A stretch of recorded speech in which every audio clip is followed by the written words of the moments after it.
Hey, what's up, everyone? Welcome to Screen Smash CouchSoup's video game podcast. I'm your host, Dan Morris, and joining me this evening, I have special guest Derrick Fields from Waking Oni Games. Hello, Derrick. Hello. Thank you for having me.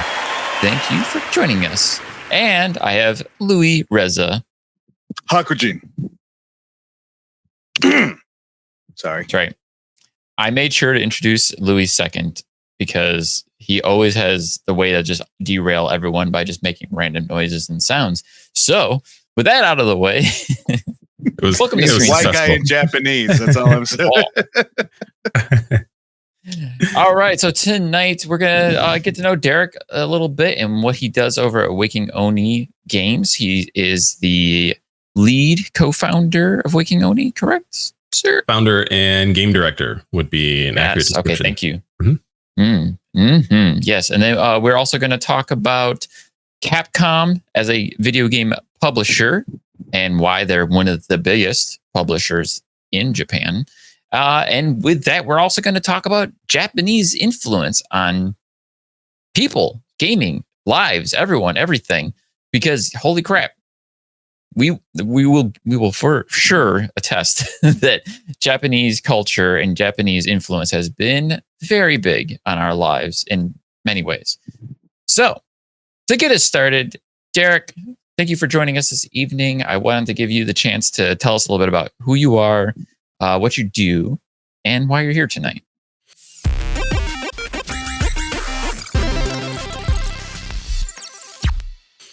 Yeah. Well, who I am a person. HK47 would say a meat bag. If you're a KOTOR fan, but I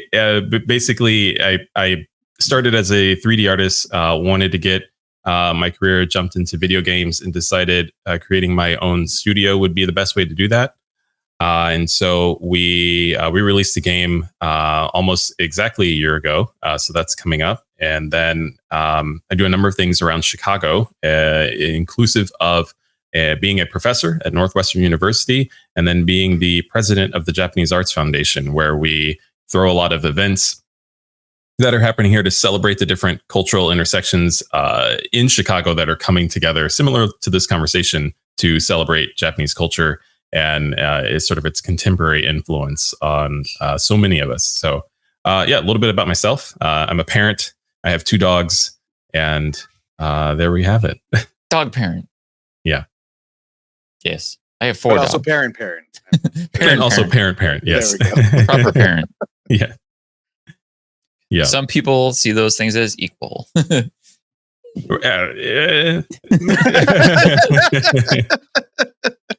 love that. Yeah, there was definitely the thought early on where like before my daughter was born, where I briefly was like, can you train a kid the same way? I was like, I don't think treats will work like that. And that was quickly disproven. Very good. I was going to say that works. Even for adults, it works. Positive reinforcement. But yeah, there's a few more layers to it. A little bit more communication. Yeah. But the game that you guys recently released, remind me again what that is. That is called Onsen Master. And so it is a hot spring strategy game where you take on the role of a person by the name of Mu. And they've been tasked with revitalizing the various onsen across this fantasy island called Izujima. And so basically the premise of the game is to organize customers into their varying baths and then match the ingredient or the ailment that they have and then sort that into the bath as well. Things get a little topsy-turvy with Japanese spirits called yokai arrive to kind of throw a wrench into your plans or run amok in your services. And so it is unapologetically inspired by Spirited Away, which is my favorite film ever. I was just saying, that sounds like an anime if I ever heard one. Right. So we worked on it part-time for almost 6 years. So we all held full-time jobs, commitments to other things, and put that out with the publisher Whitethorn Games, who really, really cool people to help support that project. Nice. That's awesome. Like I actually came across that game before you and I started talking, and I was looking at it and like seriously considering playing it. I'm like, this game looks really interesting. And then when Chase introduced me to you and I looked into your history and I was like, oh, he makes that game. That's awesome. Oh yeah. I'm humbled that organic sequence of events happened without any other influences. That's always really endearing for somebody who's like, oh, I just with the team we made a relatively small game that is very important to us. So I'm glad it came across. Yeah, it would have been a little nicer if I'd actually played it, but I didn't pull the trigger. But still, I want to still. It looks very interesting, and it sounds like something I could get into, especially because the whole like anime influence. Yeah. Please let me know when you pick it up, and let me know some of your favorite levels. Yeah. What was it called? Onsen Master. Onsen Master. Okay. Mm-hmm. Yeah, just seeping with Japanese culture and influence. There's a lot of references throughout. I wonder if anyone else has heard this phrase yokai before. Besides, like there was a whole game series on the DS. Yokai. Yokai Watch. Yokai Watch. That's it. Yep. Mm-hmm. Yeah, it's got like the Digimon era, Pokemon era influence. It has its own television series. Mm-hmm. It is actually super cute. And the latest game I was trying to see, my stepson was really into it. And I was trying to see if he was going to pick it up at the time. He's like, nah. So never got to play it, but yeah, it looks like a lot of fun. Yeah. There's also the term yokai is used in the series Neo, like for the some of the enemy like demons that you have to fight are yokai. Yeah. And that is a tangent that I would pleasantly dive into if given enough space. Just the history of yokai, all the different permutations that exist, and the sort of rationalization that was happening back then for explaining the unexplainable. How I could go down the rabbit hole of like how Ninja Turtles, like there was like the Ninja Turtles 3 movie where they were calling them demons, and I'm like, they had the Japanese term for demon because they actually looked like what the Japanese people used to draw, like they were big turtles essentially. Mm-hmm. And my brain is blanking right now on the term. Oni or Kappa? Kappa. That's it. Mm-hmm. It's the Kappa. And then it hit me later when I was playing Neo, because then in Neo you actually run into a Kappa and it kind of looks like a Ninja Turtle. And I was like, oh, Kappa. Yep. The funny tidbit about Kappa, and I'll keep it extremely brief because it's a Kappa and Onsen Master. But the story about them is if you come across one, they are going to challenge you to a wrestling match. And it is in your best bet to bow to them before you do so that they can spill the water out of their head, weakening their strength. Otherwise, they're going to use their very extremely slippery body to reach up into your nether parts and pull out your soul, which is believed to be, or your heart, your proverbial heart, which is believed to be in your gut. So don't wrestle a Kappa unless you bowed to them first. Good to know. I was ready to, but now I'm not so sure. Feel like I had a match scheduled with one. He was texting me the other day. I need to text him back. Sorry, dude. No. Okay. All right. Well, then moving us right along, completely changing gears, utterly changing gears. We're going to get into talking about Capcom and why they're such a big publisher now.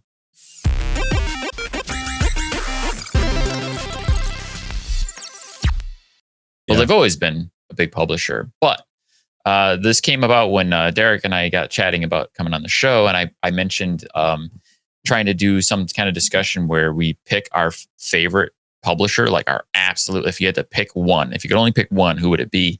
And I said that for me, I would probably have to say Capcom, because if I had to count how many games I own that were published by Capcom, they're probably one of the number one publishers I have. And then obviously that's steamrolled into how Capcom has made a massive turnaround in the last couple of years. And they actually are considered one of the largest publishers in Japan. And I know there's a lot of ways we could get into this. And I want to give Derrick here a chance to just like, what are your thoughts? Like, how do you feel about Capcom as a developer? Oh, I mean, I really like Capcom. That's the short answer. The long form is when we were having that conversation initially, and taking a moment to think about some of the titles that they've had their hands in publishing. I think then it starts to expand how pervasive Capcom is as a publisher, that they've sort of dabbled in all these really cool things. And so that was sparked by acknowledging, Leon Kennedy and Resident Evil. Resident Evil 4 happens to be one of my favorite Resident Evil games. And then we're going back in time, and I'm like, oh, there's, of course, Marvel versus Capcom, Tatsunoko versus Capcom. We talked about Okami, Ace Attorney. There's Mega Man Legends, and that one's huge for me. So that doesn't even mention all the others. Monster Hunter, is one of the big games, and anything else. Street Fighter, of course. Yeah, so I like them a lot. They're doing a lot of cool things, and they have a diverse collection of games that they have a part of their portfolio, I guess. Louis, how do you feel about Capcom? I was actually gonna go off until you ended your sentence with the diversity part. Whatever. No. I mean, yeah, there's. I love the diversity of them, but I think probably one of the reasons why I would consider them one of the best, and that's something that you can always kind of focus on, is that they didn't really have a long period of not being very good. It was maybe 5-6 years, if you even want to call it that, which for a video game company that's been around for, over 30 years, that's saying a lot. That's saying quite a lot. Nintendo had an entire couple of systems in a row that were not doing so hot, for example, just to give you kind of a scale for that. But I've always really liked seeing the brand name for Capcom, because I knew it was going to be focused largely on being fun. Whether it was not going to be focused so much on having such a great story, or being so something that's going to change your life, which it has, and it does. And there are very, very many examples within Capcom's catalog that could be justified for that. But they were always going to be video game first. And that's something that I knew that I was, even if the game, like I said, it's not going to be like The Last of Us and make me walk away going, oh my God. You're going to walk away going, oh, did you see that? He chopped the motorcycle in half and cut you with it. It's awesome. No matter who you are, you could pick up any game from Capcom, even the ones that suck, and you never have to go to the background. You never have to read up on it. You can pick up number 25 and it's still going to be good, and you're still going to get your fill with or without having all of the background. So I just think that they know what they're doing, and it's much more prominent now that they're going back and redoing some of the stuff that they do have some kind of, oh, we didn't do that great for those Resident Evils. And even though Resident Evil 2 is highly considered one of the greatest Resident Evils ever, they still redid it and nailed it. They know what they're doing. So maybe, other people should start listening and then do their products good, do it good, like Capcom. Do a Capcom, guys, I'm just saying, but that's sorry, excuse me, what? I like that you brought up that they are a game, sort of, acknowledging just that essence that they focus on, sort of that arcadey experience. The fact that you can pick it up, it's going to convey very explicitly all of its mechanics to you. Comparing to Last of Us is a really excellent point. A title that's rich with narrative, and that you're getting in for both gameplay, but you're getting in for a heavy narrative experience. Capcom throws the mechanics at you. They throw the buttons at you. You're pulling off impactful moves or expressive moves, and getting right to the play. So they're a lot of fun. Yeah, for sure. And I wanted to bring this around with one of the big reasons I wanted to talk about this too. And this is going back to what you both hit on with there was the dark period for Capcom. And that was probably I want to say between 2013 maybe to 2017, give or take. There's this time where Capcom just started not doing great. Lost Planet. I want to shout out Lost Planet 2 was one of my favorite Capcom games for the longest time. That game is amazing. If you haven't played it, you should play it. But then Capcom decided Lost Planet 3, we're just going to hand off to some like low-level producer company. I think it was Sparks made Lost Planet 3, which of course tanked because it was just a completely different game. It had like nothing in common with the first two games, which was absolutely staggering for someone who loved Lost Planet 2. And it was such a great, fun 4-player co-op, just blast the crap out of everything game. And then you had like the folly that was Street Fighter V, which for everything that was great about Street Fighter V, there was so much wrong with it too. And most people are like Street Fighter V just was not good for a lot of reasons. But the main thing that I want to bring this around was like, I remember when they announced Devil May Cry 5. And as a fan of Devil May Cry, every one of them, I've played every single Devil May Cry game, and I love all of them for various reasons, including DMC. DMC is worthy of being on this list, even though it's not a Capcom-made game. It's got a great soundtrack too. Noisia. Yes. Oh, Noisia. yeah. I love that soundtrack. DMC is great. I don't care what anyone says. DMC is great. But there was a lot of weight on me as a Capcom fan when they announced Devil May Cry 5, because I'm like, oh, it's a new Devil May Cry game that's being made by Capcom, not someone else. And I'm like, please let it be good. And thankfully, Devil May Cry 5 is phenomenal. It's easily one of the best games they've made. Super, super good. And that started what I believe was the trend of like Capcom like turning around and like becoming a much better developer and publisher, because then you got the Resident Evil 2 remake, and you got the new Monster Hunters, Monster Hunter World, Monster Hunter Rise, and like I never really cared for Monster Hunter that much before, but after like World and stuff, like okay, they're making these games so much more palatable and fun. They just did such a great job of turning around a dark period, and I don't know how they managed to do it, but holy crap, they're doing it constantly and consistently. Lastly, I'm going to shout out Exo Primal is really freaking good.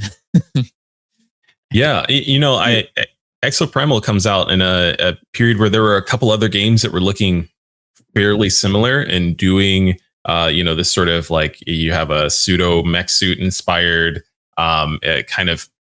it may or may not be unfair to say off the shoulders of Destiny, but aesthetically they were, kind of like driving at similar mechanics and aesthetics. And I forgot, I can't even think of the one that it's released.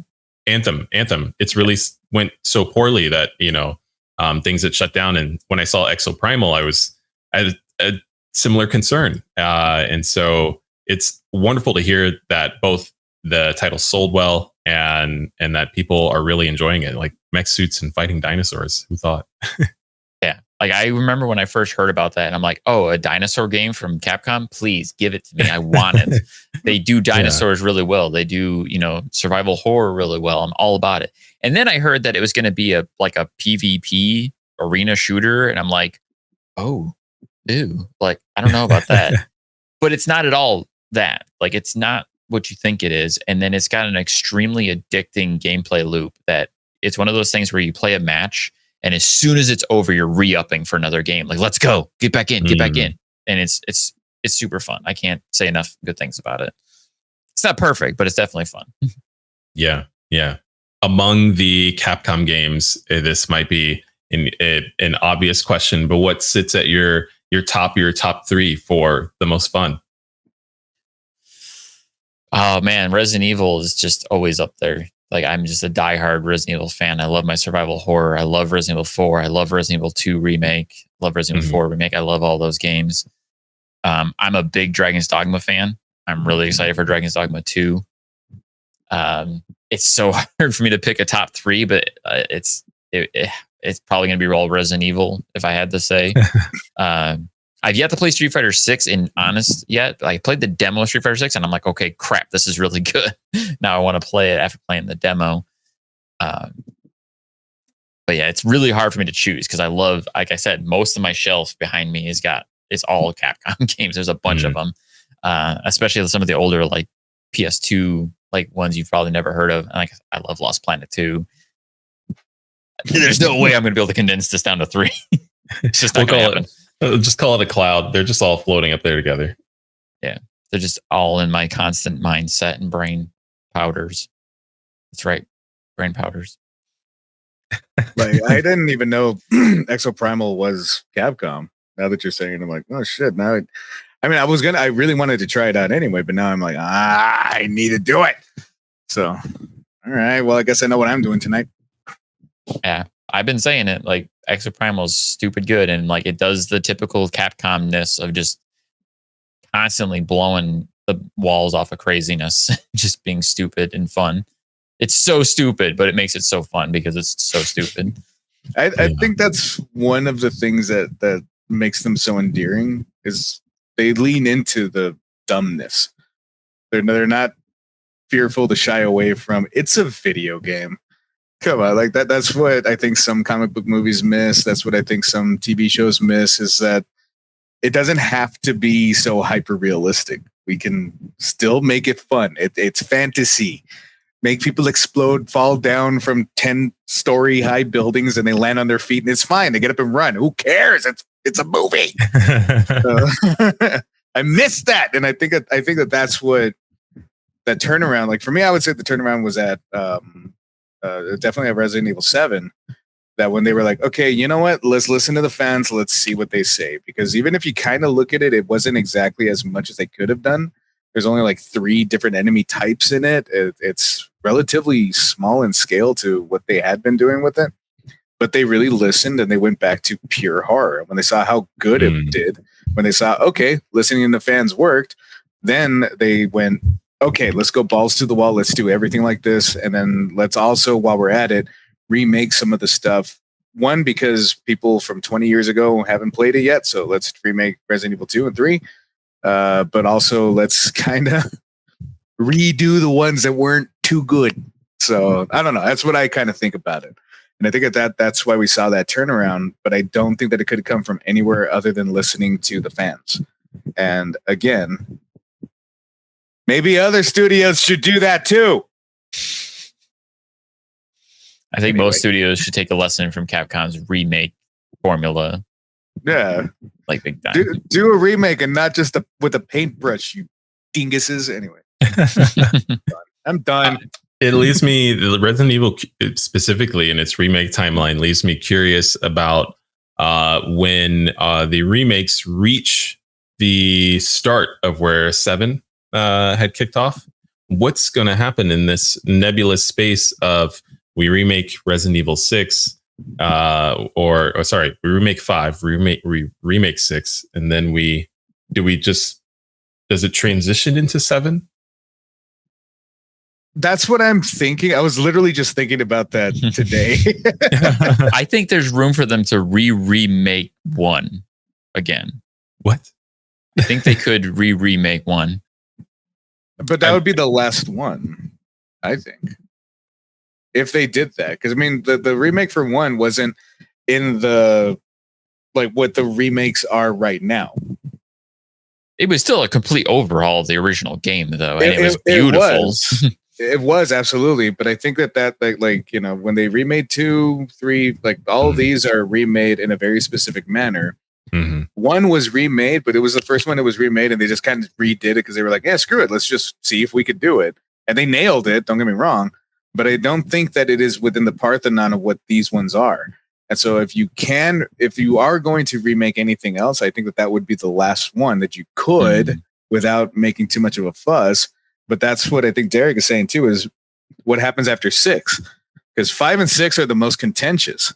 So once you get past them, what then? Are you going to remake 7? And now you're doing, hey, here's another remake of The Last of Us 2. On that thought, because what they've been doing now after the remakes have become so successful, you've kind of got alternating Resident Evil games. You've got the new line series, the first person, Ethan Winters Resident Evil. And then you've got the remakes that are more traditional third person, kind of more focused on what they used to be. So I think there's the room that they could eventually like keep doing like the new iterations where it's like they come out with like a 9 and then maybe they've done all the remakes they can, So instead of doing a remake, they continue doing an alternate new game, but in the same style as the remakes. So it's like maybe they have 9 is the next first person shooter one, but then the next game after that is a Resident Evil Genesis, but it's an old school style Resident Evil in the style of the remakes, but it continues a new narrative in that. We also have Code Veronica, the Revelations. No, I need Code Veronica still. Code Veronica needs to happen. there is a Resident Evil staff member, a part of that Capcom floor, who probably has a sticky note of all these potential solutions that we're brainstorming at, and I can't wait to see which one they figure out. I want to close it off with this one though. As it stands, without a remake of 5, Ethan Winters, right? Yeah, Ethan is in the same world where Chris Redfield punched a rock. That's still canon, where we have this beautiful Resident Evil 7 and 8. In that universe, as it stands, he still punched a rock. I mean, if you're going to question Resident Evil or Chris punching rocks, Ethan Winters is still a person made out of mold. He's not a living human being. Spoiler alert. I get that, but the whole thing about like Chris Redfield coming out and these new ones being like all like you need to stand down, soldier, and all this stuff. Shut up! You punched a rock. All right, I don't want to hear anything else. Chris. So does that mean canonically we can Chris Redfield's biceps? They go from here to here. There's like the shrink down. He started out as a real thin, tough guy. Then he became this ridiculous, and then now he's kind of just. So how are you going to feel when they inevitably remake Resident Evil 5 and then Chris looks like modern Chris from Resident Evil 8, but yet he's still going to start punching boulders with his like realistic looking. That's the one thing they're going to keep in there. and that in of itself is why the Capcom formula will survive, because the arcade fun will still be there. It'll be regular size Chris punching rocks. And I'm still going to mash the hell out of a button until that boulder explodes, I'm going to break a controller mashing, X or A or whatever button you need to hit. Yeah. Whenever I punch rocks, I just break a finger. Stupid. Whatever it is, Capcom's got some magic and they got to keep it coming. And they're getting some freaking mileage out of that RE engine. Like, holy crap, what can they not do with RE engine? It's incredibly palatable or pliable. That's the word I wanted, pliable. They're using it for Street Fighter. They're using it for Monster Hunter. They're using it for Resident Evils. They're using it for Dragon's Dogma. Like anything they put in that system works, apparently. Wow, that's exciting. I didn't know it had stretched as far as really just the titles that you had mentioned. So, that's incredible. I don't think Exoprimal uses it. I could be wrong. I never really thought about it or focused on it. But also, they should stop trying to do Resident Evil multiplayer games like that. That can stop. They can stop doing those because they keep failing. So, yeah, those ones I could admit I didn't like them. No, I didn't play them. They skirted right by me. There's for good reason.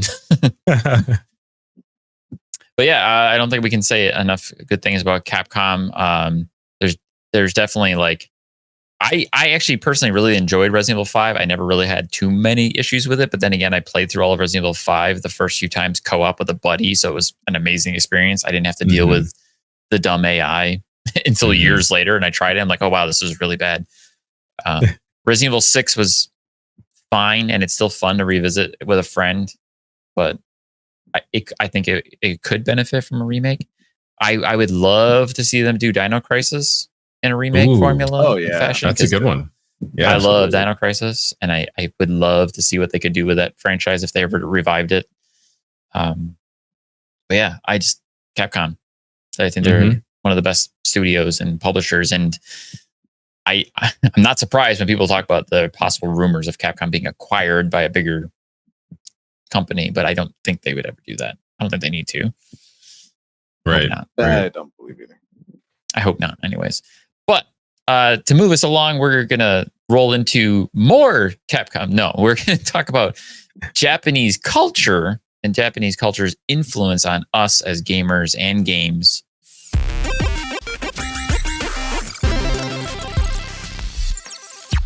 So yeah, I wanted to give you a chance here, Derek, to kind of like tell us what Japanese culture has meant to you, because obviously, it's incredibly important to you and all of your various projects and doings and goings ons. Yeah. This one is a particularly interesting topic for me because there is, a whole timeline. If I were to like reflect on my relationship to anime or manga and Toonami and like all the different points that it's kind of been sprinkled across, and then ultimately ultimately finding out, it's anime, and somebody, in high school or grade school tells you that, and then it unlocks the Pandora's box of everything else. But I think what lies special in it for me is finding my identity in it, finding what I can do with all of that influence and interpret it in a way that it still aligns with my identity, and then realizing that there are a bunch of people out there who look like me that were also having the same experience. And so this led to getting involved in spaces like the Japanese Arts Foundation, and then today that conversation has been carried through much more obviously with these very forthright expressions of Black and Japanese culture, kind of mashing together to acknowledge that cultural impact. And then, there's like extending beyond that, there's really cool cultural intersections with Japanese culture that have their own expressions. And so speaking from my own experience, this was loving the hip hop influence within Samurai Champloo. This was loving the jazz influence within Cowboy Bebop, and then finding out directors like Shinichiro Watanabe carrying that intersection even further by directly working with folks like Flying Lotus and doing like all of these really cool things that kind of acknowledge a sort of cross-cultural exchange. And so that I think not just enjoying anime and manga was something that I thought was fun, but finding identity in it in that way made it something that was particularly special. And then wanting to now make games that can express that conversation is, where I carry that today. So, yeah. Very cool. Yeah, I definitely have a relationship with Japanese culture all the way to my earliest days of memories, that my mom decided to innocently introduce me to a little thing known as Gojira. And it's burned into my soul ever since then, including my love for Toonami and anime and Adult Swim, and consuming all of what are now some of my favorite animes of all time. And then how that all spills into video games and culture. And I know Louis is also has a lot of heavy influence there as well. Big time. Absolutely. I remember when I first found out what anime was when I heard people talking shit about it in high school or something like that. Can't even remember. Like somebody was just like, like, oh, you like anime? And I was like I heard them making fun of somebody else. Like, you like anime? And they were like, well, yeah, I like this, and this. And then I kind of overheard, and I'm like, oh, I like anime.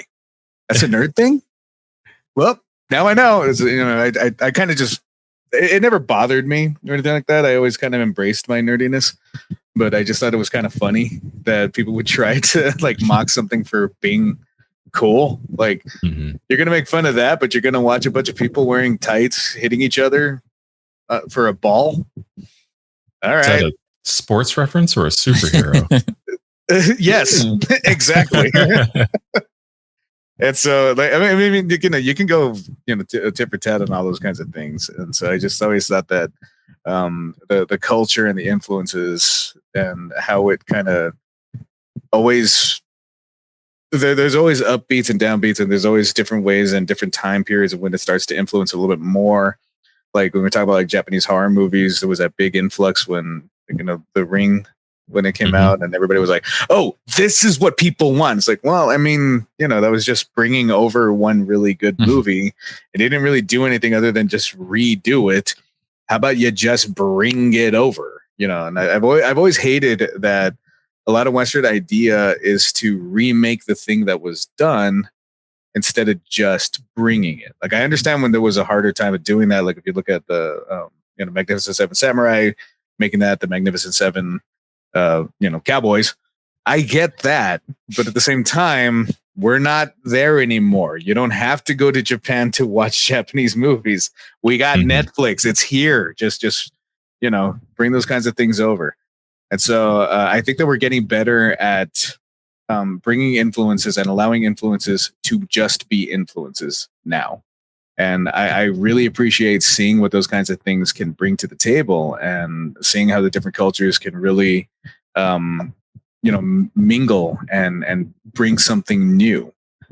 But I'm always more interested in understanding what the dynamic was behind it, what the actual history is. I love hearing that stuff. I love getting nerdy with it. Talk nerdy to me, please. I love that kind of stuff, and I will never be abject to it. Although I know a lot more people that are like, who cares, man? I mean, it's just a movie. Who cares if they get the wrong ghost or whatever? I'm like, the people who fucking live it care. Maybe. I don't know. So right. There's a lot of thoughts that come with that, and I cannot focus them. I can't put them into just like one thing. And so I'm just going to kind of follow the trail here and be like, if I keep talking, this is going to be the Louis show. We don't like that. So I'll shut up now. Well, I can say before this conversation started, I didn't know about Derrick's involvement with the Japanese Heritage Culture Center. Center. That's the Japanese Culture Center, which is a branch of the where I am at, the Japanese Arts Foundation. Is a branch of the Culture Center. Like, that's very cool. Like, how did you get involved in that? I walked in their front door and said, "Can I teach anime here?" So it was basically. Where's that for me? Is there one of those around here? I want to do that. Yeah, I'm lucky in the city of Chicago where it's one of those things where we're big and dense enough that you can say, I wonder if there's a thing for, and probably Google it, and it either exists or has existed at some capacity. And so I think it occurred to me that there was a Japanese Culture Center. I might have been pursuant of wanting to take martial arts at the time, and went in and started volunteering and helping out with a lot of their events, which had me working frequently and closely with the directors who are a part of the organization now. And I started teaching how to draw anime classes and did that. And then we, during the pandemic, spearheaded a couple different online shows to really continue to pursue some of the conversations that were displaced by the quarantine, which it was a lot of fun. And so, it really, out of pure circumstance, the offer of becoming the president of the Japanese Arts Foundation was put in front of me. And I was like, okay. And I had a lot of reservations about, taking on a lot of that responsibility. But it's been really wonderful. And I think all of it speaks to the many intersecting cultures that come in and out of that space to have, again, these types of conversations. And that's what we are pursuant of the most is sharing those experiences across the city. Nice. Like, all I can think about now, like, as I'm hearing how awesome that sounds to me, as far as like, if I had the opportunity or the chance, I would have absolutely gone for it. But this makes me think now, the contrast of something we were talking about in this potential conversation was how our different upbringings, were influenced. And like, I grew up in the middle of nowhere, central New York. There's just nothing there. So there were no cultural centers. There was no diversity. There was no different things to even look at and think, oh, that has something to do with this other thing that I'm interested in. And to the point where, like, after I got introduced to, Japanese culture and anime and anything and everything I came across, I was consuming as much as possible. And like, one of the first animes I think I ever watched was probably Akira. Like, that was like, me and my friends were like, oh, we got to go to Blockbuster and get Akira, like, it was like this, don't tell anybody.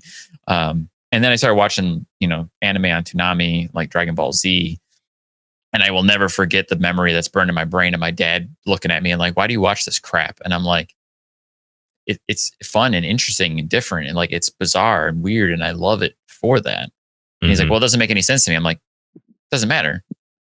Just because it doesn't make sense to you doesn't make it any less more interesting to me to want to, experience this different take on things. And I like the animation. I like the action. And that applies across the board with anime and all the different varying types and styles I've ever enjoyed and consumed. So whereas I was deprived, like Louis, you were talking about like people in high school, like, oh, you look anime. I didn't have that because nobody knew what anime was in my high school. Nobody knew. Nobody cared. The only other person that I knew was my friend growing up that was like, let's go watch Akira. And I was like, okay, let's go, You see, we did that thing also that we were looking for. Like I was a weird teenager. I need to find the most disgusting. I know, right? No, that's actually that's me. That's me. I had to watch the most disturbing, fucked up shit I could possibly find. Exactly. So it's funny that like when people were like, like, oh, so you still like kid cartoons and stuff like that? Because I'm watching anime and I'm like, give it a second. And then sure enough, blood. Mm-hmm. They're like, oh my God. I'm like, yeah, that's why I like it. People exploding. Yeah, that was it was mostly Akira that did that too. Yeah. Okay. So this reminds me of, sort of that the Genesis experience of, what was it that, attracted you, to the, maybe before knowing the nomenclature of the animation style. And I think for me, that was Ghost in the Shell. I didn't know animation could do that. At the time, I almost dropped Ghost in the Shell too. Yeah, and this was at a period where those types of films only showed up on like Showtime or MTV at really odd hours, and so you might have just finished watching your last show on Cartoon Network, and you somehow made it to the 3-digit stations because you're not supposed to be on there at 3:00 in the morning. And looky there, like somebody's hands at a keyboard have spiraled out into like multiple tendrils, and I'm like, what is this movie? And so that for me was a special experience because then I'm finding myself like trying to go find it in other spaces. The Blockbuster, the Best Buy, the Suncoast or FYE if you had those in your mall. But if you only had Blockbuster and Best Buy, it was sequestered to one little aisle, and you probably had like 6 tapes that each had one copy. Somebody probably checked it out. Best, my Blockbuster had one tiny little section that was the anime section, and it was basically like the porn section because it was like, don't let mom see us looking at this, and like you said, they only had a handful of videos and maybe 1 or 2 tapes max. And I remember Ghost in the Shell, Akira, and Vampire Hunter D. Yeah, add on Jinro and what Ninja Scroll, and then you're set. Yeah. Oh, I love Ninja Scroll. Like you hit a name that hit me in the nostalgia so hard, and that was Suncoast. I could not remember. I was walking in the mall with my cousin the other day, and I was like, dude, what was that place called? Matinee, baby. Yeah, Suncoast. Oh man, that's right. That's right. I got my comics. That's right. I got my anime. Got everything, man. Saturday Night Matinee was my that was the store that I went to for Godzilla and anime. Okay. They were the only store I knew that would, like, anytime like I went to the mall, I was like, I gotta see if they got a new Godzilla, and that's where I built my collection of Godzilla VHSs. Every time I'd sucker my mom into going in there, see a new Godzilla VHS that I hadn't seen before, like, ooh, gotta have it, So this sparks a question for me. Does anime for either of you, did it ever present as a gateway to other genres within Japanese media? And so, kaiju or tatsunoko or anything like that? Personally, I don't think it needed to. I again, I was always looking for like the most messed up stuff, and I knew America, like their idea of like messed up was like, even back then, like Saw. I was like, it doesn't have, but it still doesn't have a story. Like it had a story and it was really good, but it wasn't like what I was looking for. I liked like really deep dynamics. And my first favorite Japanese director was Takeshi Miike. And if we're talking early 2000s, we're talking Ichi the Killer was the first time I was like, this guy is my new favorite thing ever, and I will never like anything else ever again.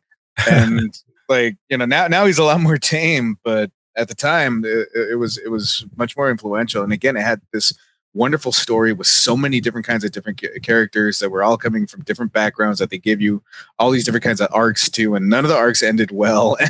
And we still maintain, and I've said this on this show before, that Heath Ledger's Joker is very much based off of Ichi the Killer's. I see it. Oh my God, what's his name? Yeah, he has the limp and everything.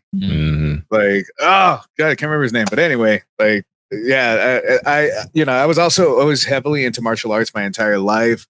Also martial arts film, cinematography, and stuff like that. Of course, the best stuff came from Asia, and that was a heavy influence as well. So when you're asking like did it bridge anything? For me, it didn't have to. I was already inundated into all of this, and most of that was because of my dad, who loved that kind of shit too. Wonder why I had such a weird childhood, but we're fun. An excellent childhood. Childhood. Fantastic. Nothing grosses me out anymore. Are you kidding me? See, for me, like, it was kaiju was my gateway. It started with kaiju. It started with my mom showing me Godzilla as a kid and like King Kong. I used to watch the original 1933 King Kong. And then Godzilla, the original Godzilla. And I was just fascinated with Godzilla.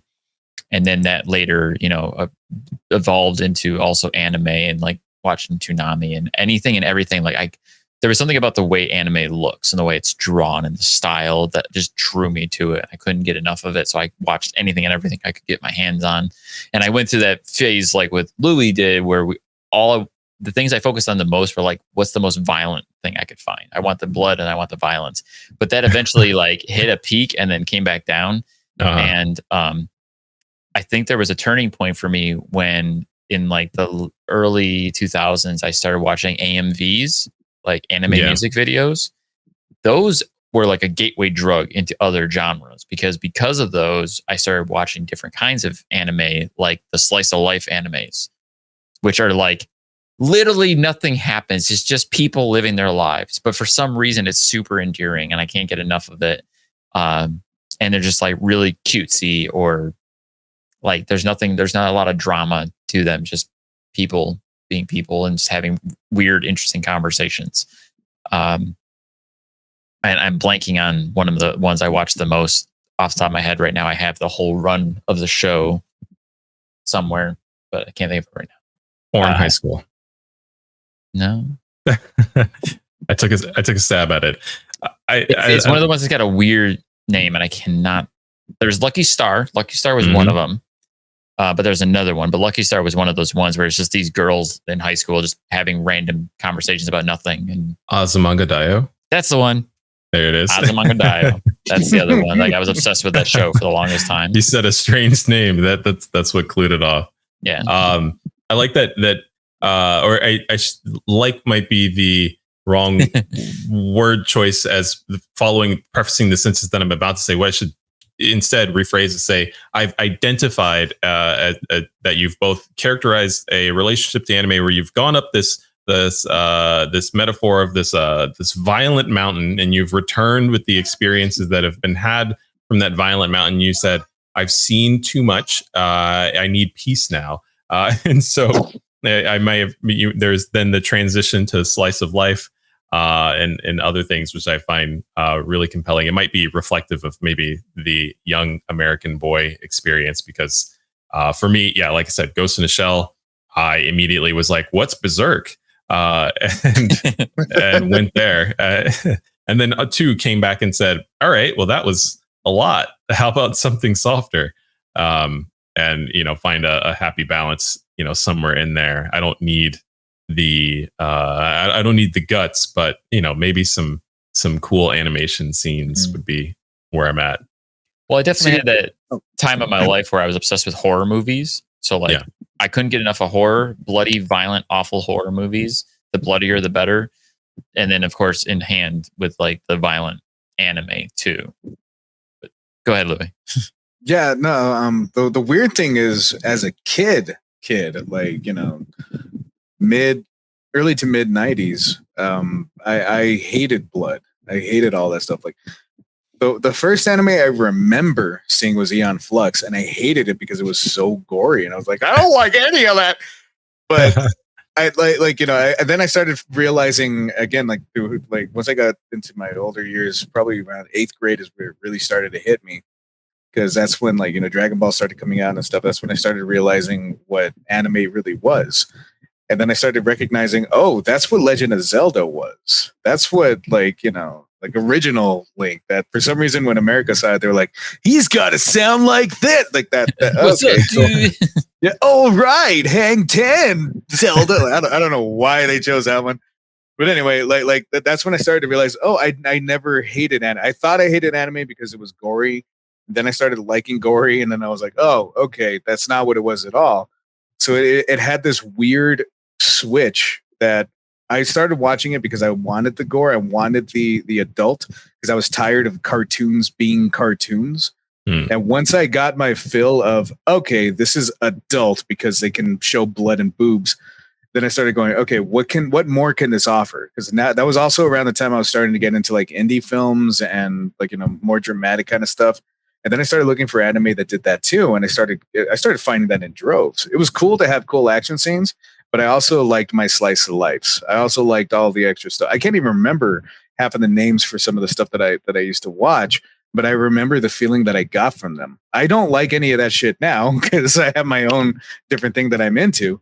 But at the time, I remember, like, I guess the best way to say it is, anime really taught me what genre is, how to experience different types of stories, how to experience different types of storytelling.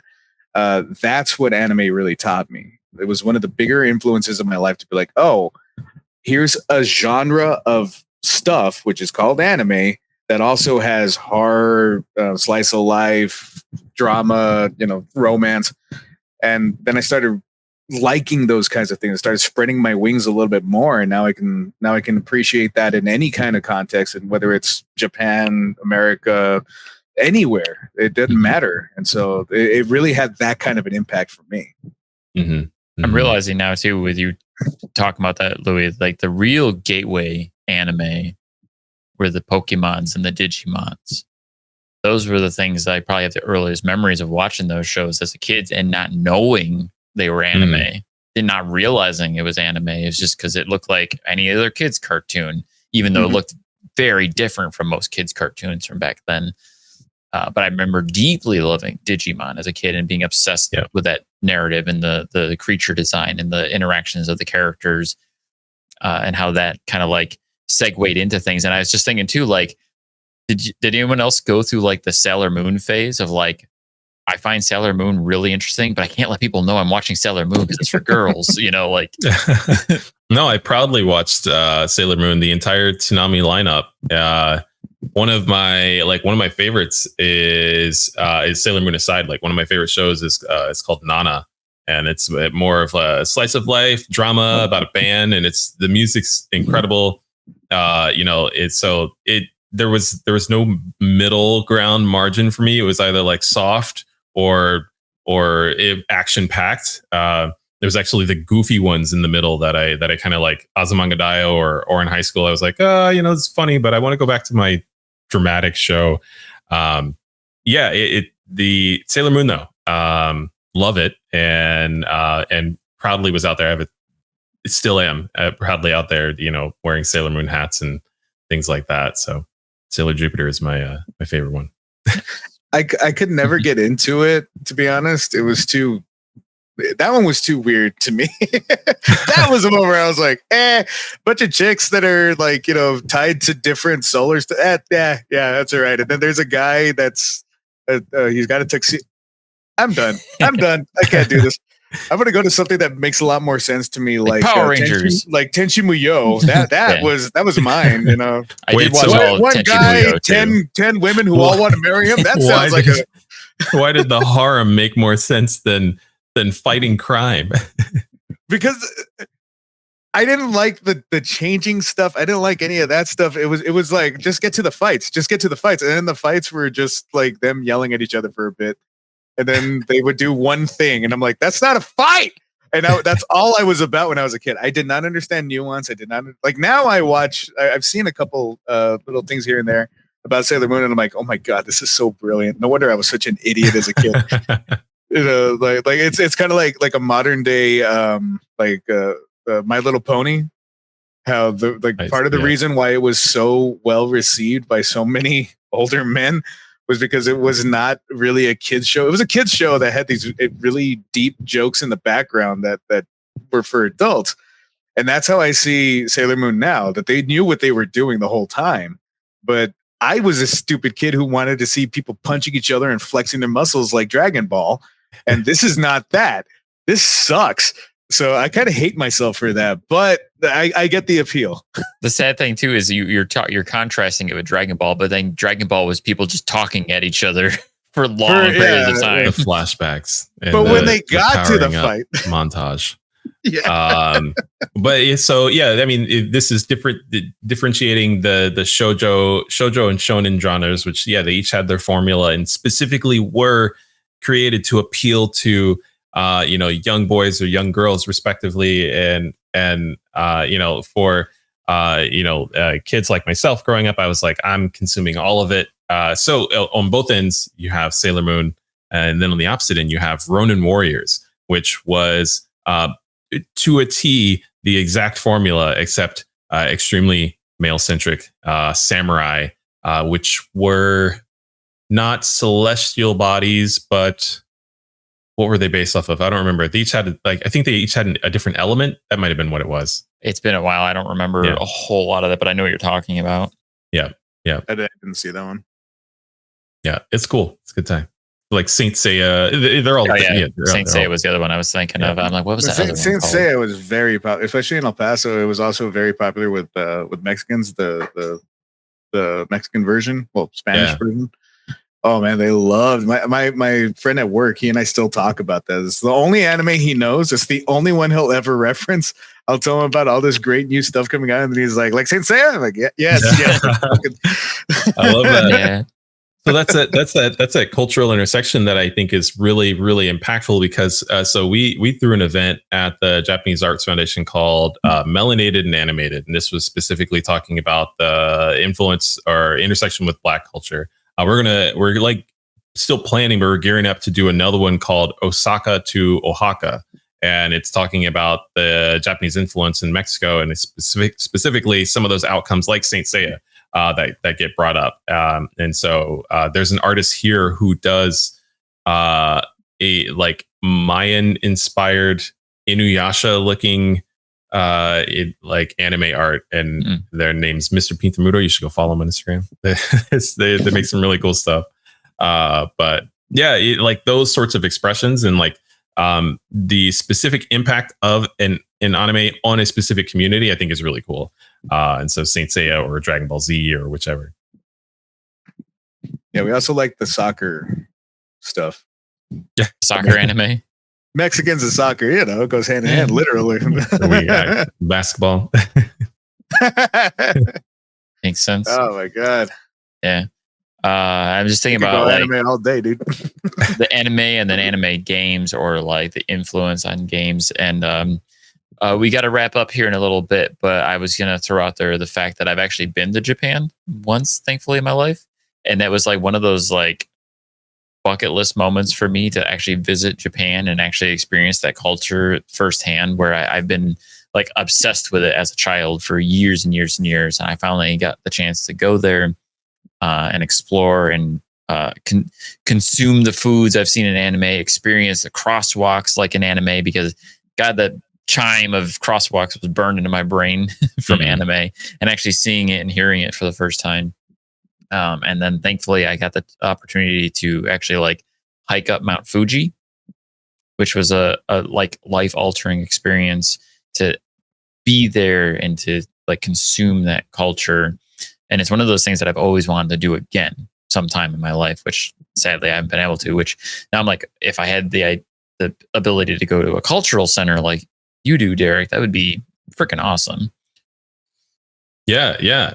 There's got to be something in New York, probably depending I'm on sure where in the you're. city. I mean, I'm in Texas now. I'm in Houston Oh, now. okay. So there's probably a much higher chance that there's stuff like that around here now. It's just not something I thought about even trying to do.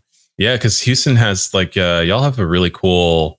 I think most of the like the voice acting community really is like sparks out of Houston, specifically Crunchyroll and Funimation. Yeah, Funimation is in Dallas or just outside of Dallas. So yeah, I feel like just because of those adjacencies, there's probably some fun things to dig into. In fact, actually, just random aside, only because me and my stepson were both super into cars, and so I have to carry that over into JDM.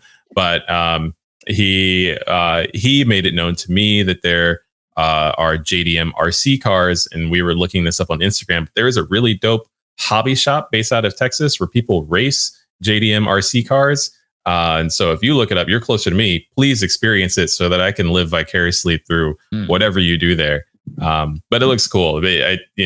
People with this super small Hachiroku, like the Toyota AE86, and drifting it through small tracks like Toy Initial D. It looks like a lot of fun. Also look into that mini game in Yakuza 0. I was just going to say, I was thinking of Yakuza where you race the RC car. It's exactly that. I'm not even kidding. It's exactly that in everything. The way that it looks inside the building, you're going to get that experience. That was my first thought too. As soon as you started talking about it, I was thinking about Yakuza. As soon as I was like, oh my God, I want to actually see that in real life. That's so cool. The side quests there are really funny in that game. Oh my God. So I'm going to go play that again. Yeah. Mushy. Sadly, we have to wrap up here and call it on this conversation, which I don't want to, because this is just, I can sit here and talk about these topics all night long. And I love we have. I know you and I just never stop, Louis. We are always talking about it and sharing all of this. But we do have to say goodnight. So I wanted to say a special thank you to Derrick for joining us this evening. Thank you for sharing. Thank you for informing and educating us. I look forward to talking to you more, sir, and learning more, because I'm all about it. We have a lot in common. So happy to be here. Thanks for the invitation. It's been a blast to be able to chat and dig into some of these topics. Heck yeah. I'd be happy to have you back again, sir, and try to find an excuse to continue just sitting here crapping about anime, bull crapping about anime. We can. I mean, there's so many yarn balls that could have been tugged on. So the possibilities are endless. Quite literally. All right. So thank you all for joining us here on CouchSoup's video game podcast. We didn't talk as much about video games this evening, but that's okay because it all has something to do with anything here. Please be sure to like and subscribe CouchSoup on YouTube, as well as visit our website where you can check out some really awesome articles on anime. One of our guys, Tom, writes about anime all the time. I write about video games and sometimes anime here and there. Most recently, Trigun, because I'm a big Trigun nut. But yeah, thank you all for joining us, and have a good evening. We'll see you all next week. Bye. Bye-bye.